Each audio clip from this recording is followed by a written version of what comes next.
Kebanjiran, kenapa tuh bisa? Apa penyebab banjir?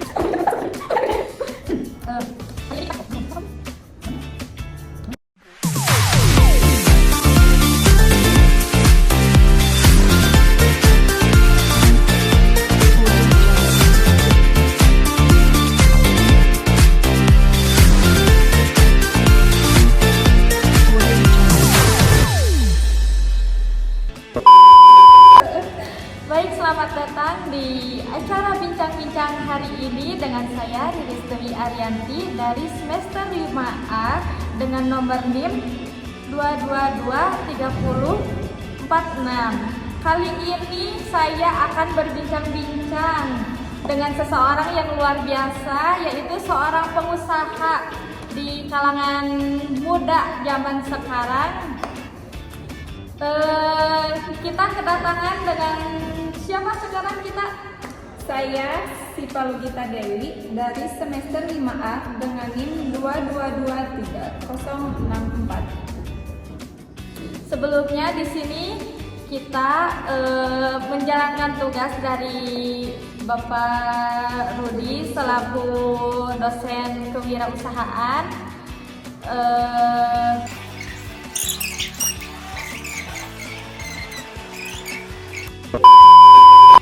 Baik, bagaimana Sipa sekarang kabarnya hari ini? Alhamdulillah, kabar saya sangat baik sekali. Bagaimana perjalanan di sini? Baik ataukah macet? Atau kejebak banjir, hujan atau apa? Gimana?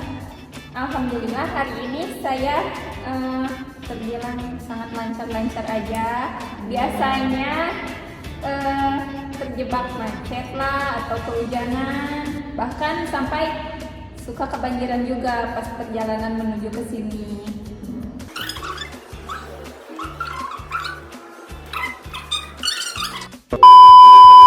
Sebenarnya ini banyak sekali yang akan saya tanyakan kepada Sipa soal kewirausahaan dan bisnis yang Sipa jalankan sekarang.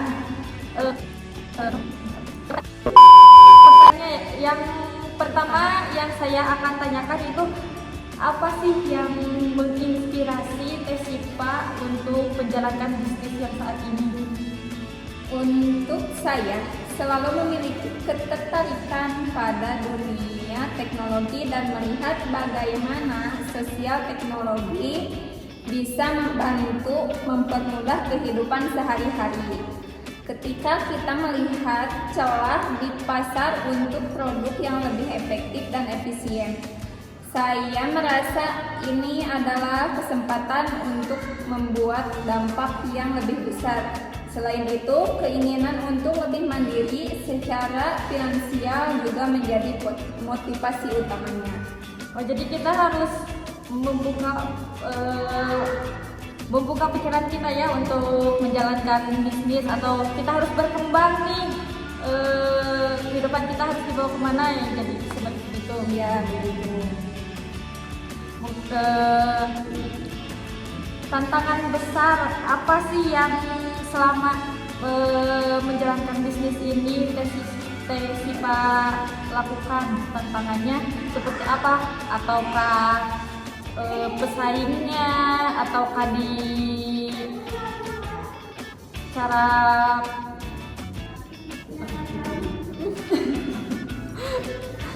Salah satu tantangan terbesar adalah ketika kami kehabisan modal di tahun pertama. Saat itu kami harus memutar otak untuk mencari investor dan mempertahankan operasional perusahaan yang baik dan bagaimana membangun hubungan yang solid dengan pemangku kepentingan. jadi kita tuh harus banyak-banyak kenalan gitu ya, seperti kalau ya buat bisnis, jadi apa sih disebutnya, banyak kenalan buat sesama buat bisnis yang lain. agar lebih dimana kita dalam keterpurukan ada yang membantu. Seperti itu.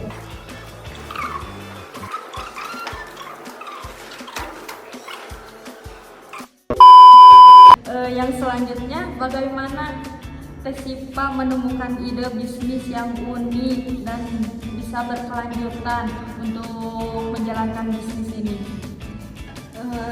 Ide terbaik biasanya datang dari masalah nyata yang kita alami sendiri.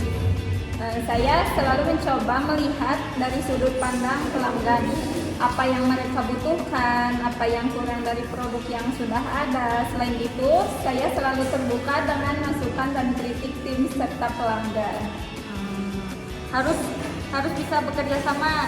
Jadi harus bisa bekerja sama. Selanjutnya yang saya ingin ketahui ataupun yang melihat ingin ketahui bagaimana cara membangun dan mempertahankan tim yang solid.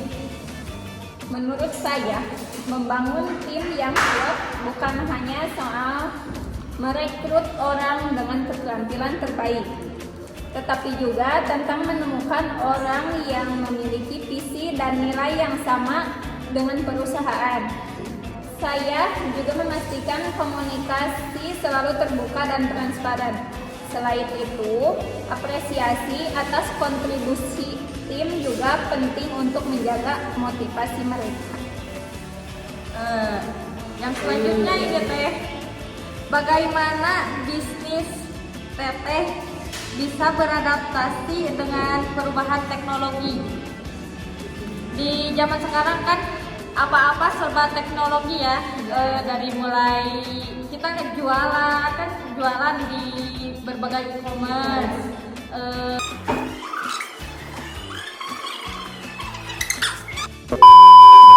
Kami selalu berusaha untuk tetap update dengan tren teknologi terbaru dan mendengarkan kebutuhan pelanggan.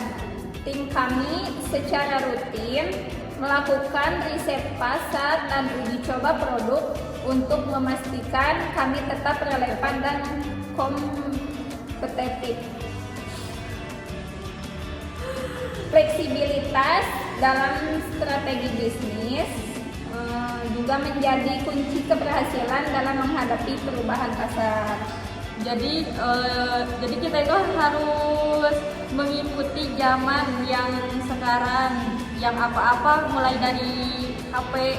Kita sekarang kan belanja bisa dari online ya, dari kita lagi rebahan aja bisa datang gitu, makanan kayak atau beli baju atau apa. Jadi kita itu harus mengikuti zaman ya. Ya.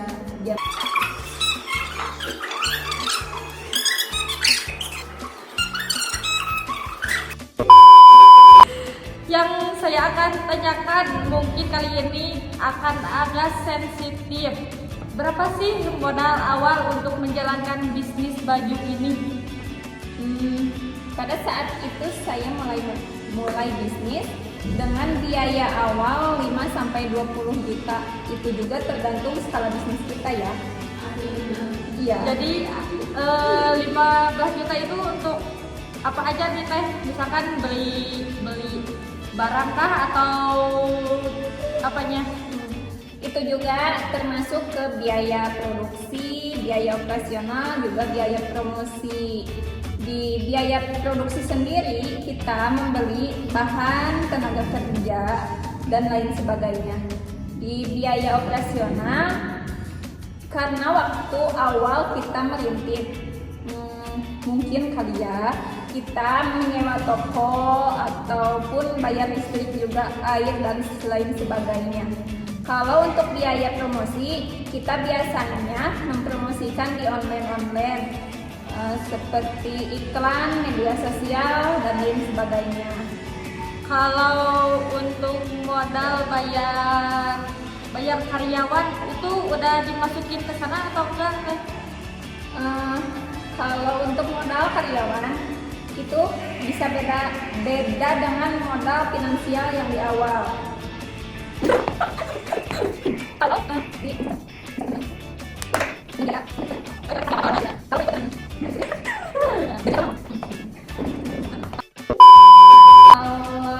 untuk keseluruhan bisa pembayaran, mungkin ya pembayaran keseluruhan dengan karyawan itu bisa mencapai 20 sampai 30 juta. Tergantung jumlah karyawan yang bekerja sama dengan kita. Pas awal Teteh memulai bisnis, Teteh langsung mempunyai pegawai atau tidak? Pada saat itu saya mempunyai 2 pegawai. Pegawai itu pun termasuk keluarga sendiri sih, belum mengajak orang lain gitu. Namanya juga kan baru merintis ya. Terus pada bisnis dan keren. Strategi dalam bisnis Teteh itu seperti apa? Saya menjalankan strategi bisnis ini dengan menentukan target pasar, membuat rencana bisnis ya pasti, mengembangkan merek dan identifikasi visual, mengembangkan jaringan distributor dan supplier, juga membuat rencana keuangan dan pengelolaan risiko.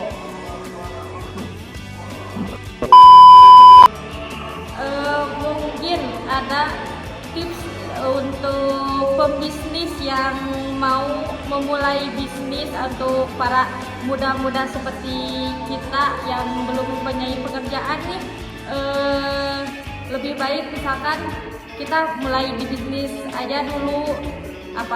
Ada tips nggak buat kita? Tips dari saya untuk kalian yang ingin memulai bisnis, yang pertama mungkin ya, mulai dengan skala kecil dan fokus pada kualitas. Juga membangun merek yang kuat dan konsisten. Jangan takut gagal dan kita harus tetap terus belajar.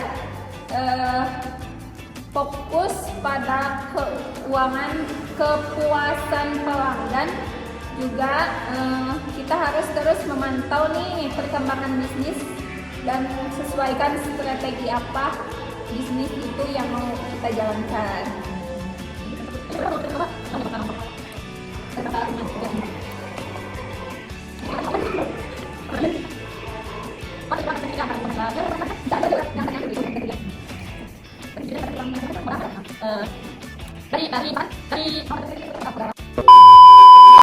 Dari modal awal, kalau boleh tahu nih, misalkan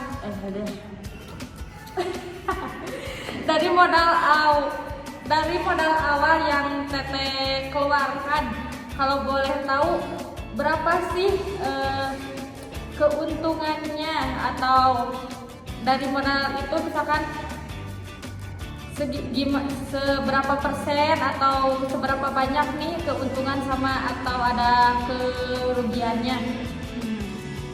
Selama ini keuntungan yang dihasilkan selama ini keuntungan yang dihasilkan tentunya belum terlalu besar karena bisnis kita juga baru dimulai. Mungkin keuntungan yang didapat kita bisa nyampe 30 sampai 40% lah. Tapi dibalik itu juga kita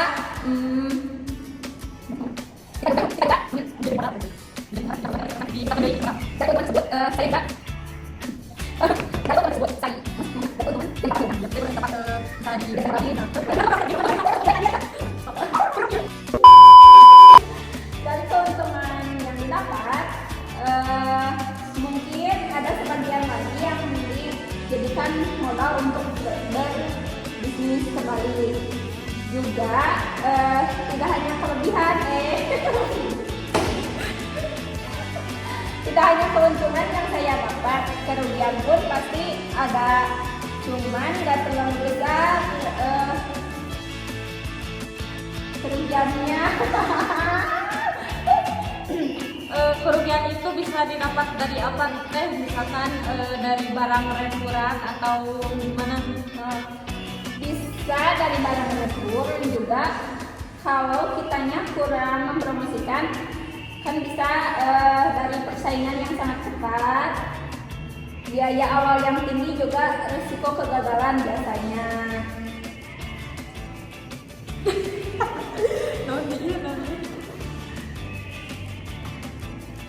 Tips mengurangi kerugian.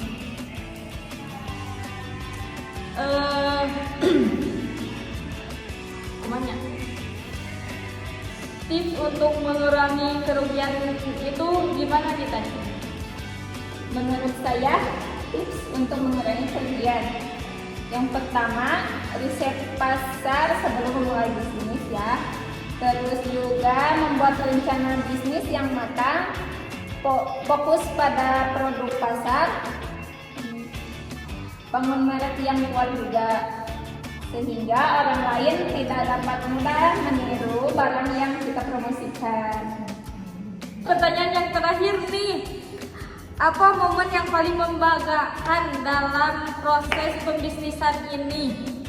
Salah satu momen paling membanggakan adalah ketika kami berhasil mencapai target tujuan penjualan. Pertama kami yang terasa mustahil di awal. Selain itu, ketika melihat tim saya berkembang dan tumbuh bersama perusahaan, itu adalah kebanggaan tersendiri yang sulit diungkapkan dengan kata-kata. Cukup menarik ya dari perbincangan bincang-bincang hari ini yang telah kita sampaikan. Mungkin hanya sekian yang bisa kami sampaikan di perbincangan hari ini. Mohon maaf apabila banyak kesalahan dan kesalahan dalam pengucapan. Dan semoga ada manfaatnya untuk para pendengar. Mungkin kita akhiri saja perbincangan kali ini. Wassalamualaikum warahmatullahi wabarakatuh. Mungkin yang akan melaksanakan pembelajaran, mungkin kita hari berkata dalam hal ini. Mungkin kita akhiri saja. Mungkin kita akhiri saja perbincangan kali ini. Wassalamualaikum warahmatullahi wabarakatuh. Mungkin kita akhiri saja perbincangan kali ini. Wassalamualaikum warahmatullahi wabarakatuh.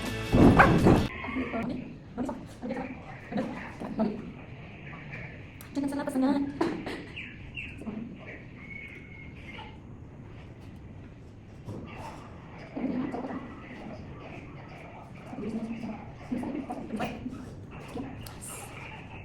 Mungkin